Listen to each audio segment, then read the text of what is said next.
Hello everyone, welcome back to another video. Today's video I'm going to be finally reviewing the Volkswagen Up, so let's get into the video. My particular model is a Volkswagen Up take-up. It is a 1 litre petrol engine, it is a 5-speed manual, and my particular one has 5 doors. This model does not come with alloy wheels, it comes with steel wheels and wheel trims, and they come in a silvery colour. And as most of you may know, I painted mine black pretty much as soon as I got the car, and I think it does give it more of a new feel. As I said, this is a 1 litre petrol engine. It's pushing out around 60 brake horsepower. Its top speed is 99 miles an hour, and it also pushes out around 95 Nm torque. And this car is so fuel efficient. It does about 56 miles to the gallon. Now that's almost as fuel efficient as a 3 litre BMW 3 Series M Performance. Like, that is so good for such a little car like this. So the interior of this car, since it is the take-up, which is the base model, is pretty basic. As you see, you've got the radio, but you don't have these buttons which on the other models would have heated seats or whatever these buttons do on the more, like, the, I don't know what the other one's called, but the better models anyway. But you do have digital radio. You've got all your stations, no copyright. You've got plenty, you have plenty of stations, you know. I'm just on FM1 at the moment. I go between these, you know, my radio stations. But yeah, and then you've also got a CD player. I don't have a CD in at the moment, and you can also use your aux, which obviously I did that in another video, my adapter. You've also got a menu to go through your settings and everything. This, I'm not too sure what that does, if I'm fully honest with you, but we're still on radio at the moment.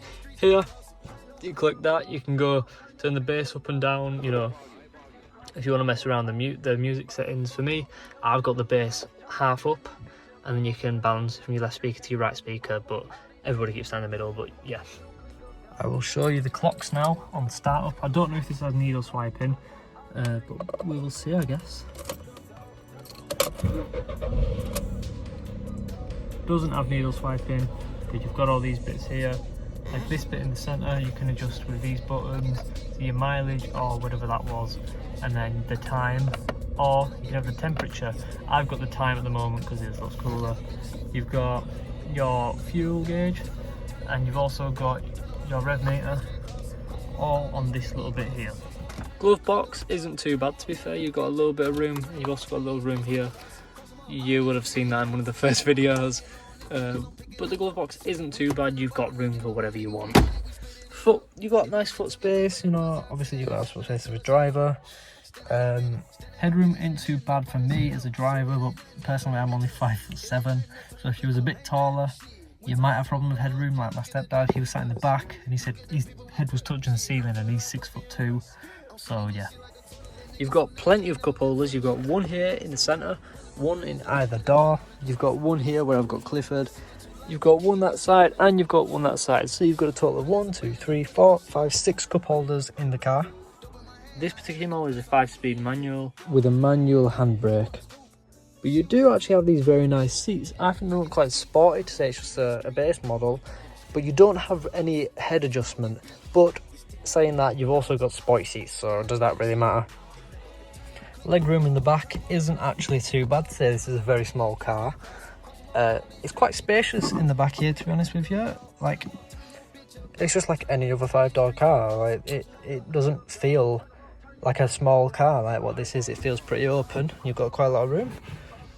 One thing with this base model, I don't know if it's the same with other ups, you have manual windows. You don't have a winder and you don't have electronics.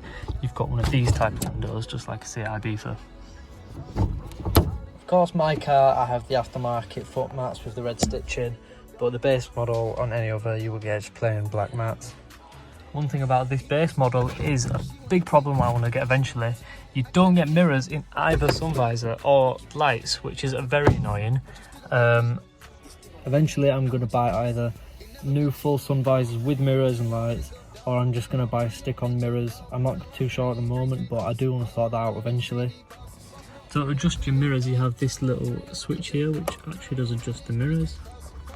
The steering wheel is pretty basic, you don't have any buttons or anything for the radio, but I think that might be the same on most Volkswagen Ups, but I'm not 100% sure. Of course the seats recline, but they don't go up and down, they only have these switches to bring it backwards and forward. You don't have anything down here to make it go up and down.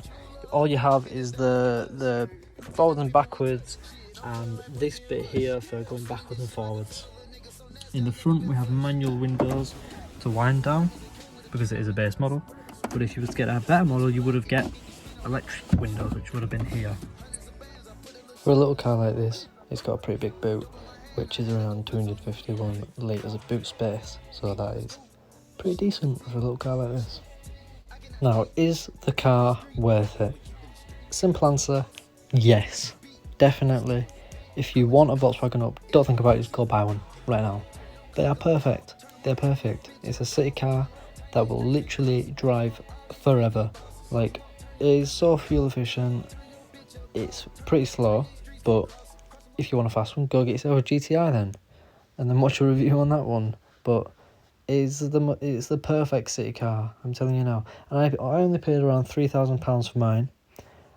You can probably pick ones up for cheaper or more expensive, depends how you're feeling. Mine's got 75,000 miles on the clock, and I paid £3,000, and that car is perfect for me as a learner driver at 17. So yeah, go buy one right now. Go buy one.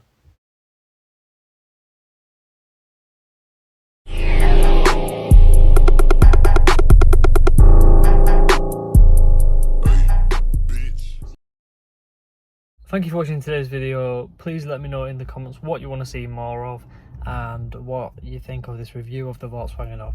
So yeah, please like, please subscribe, and I'll see you on my next video.